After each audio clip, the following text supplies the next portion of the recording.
Book of Heaven, Volume 2, September 21st, 1899. Differences with Lady Obedience, the purpose of Luisa's state. Yet, who would have said it?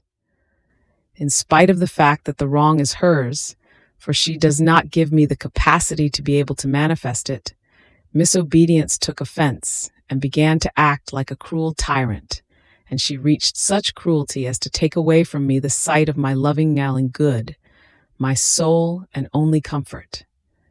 It really shows that sometimes she behaves also like a little girl. When she has a whim for something, if she does not get it with good manners, she deafens the house with screams and with crying, to the point that one is forced to content her. There are no reasons, there is no middle course to persuade her.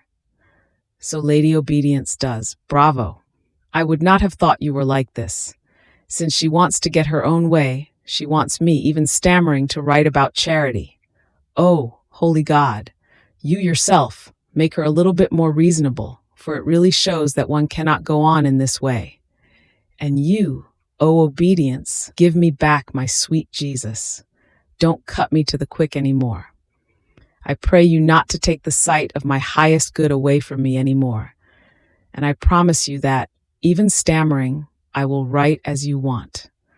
I only ask of you the good grace to let me recover for a few days, because my mind, too little, can no longer take being immersed in that vast ocean of divine charity, especially because in it I can see my miseries and my ugliness more.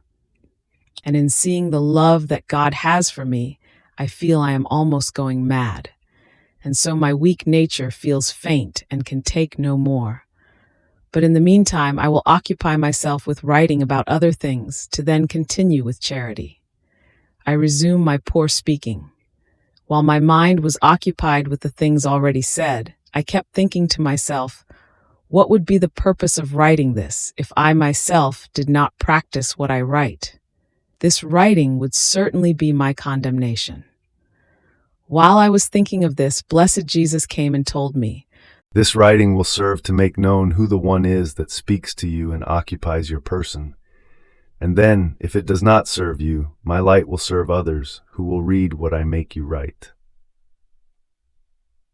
Who can say how mortified I was left in thinking that others will take advantage of the graces he gives me, if they read these writings, and I, who receive them, do not?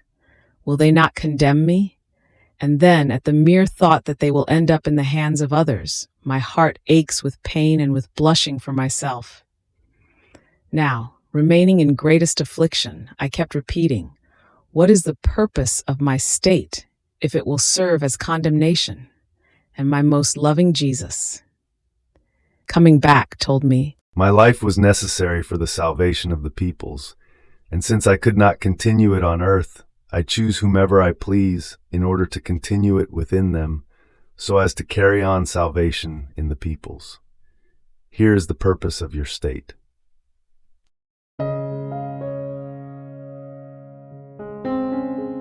Thank you for being a part of our community here at Divine Will app. If you enjoy listening to Jesus' lessons on how to live in the divine will, please give this video a thumbs up. Your likes help us reach more souls yearning to live in the kingdom of the divine will. We'd love to hear your thoughts and reflections, so drop a comment below.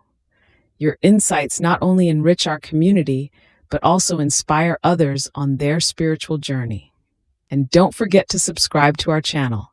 By joining us, you're helping to spread the news of the kingdom of the divine will, so that together we can bring his kingdom to reign on earth as it is in heaven. In the divine will, always.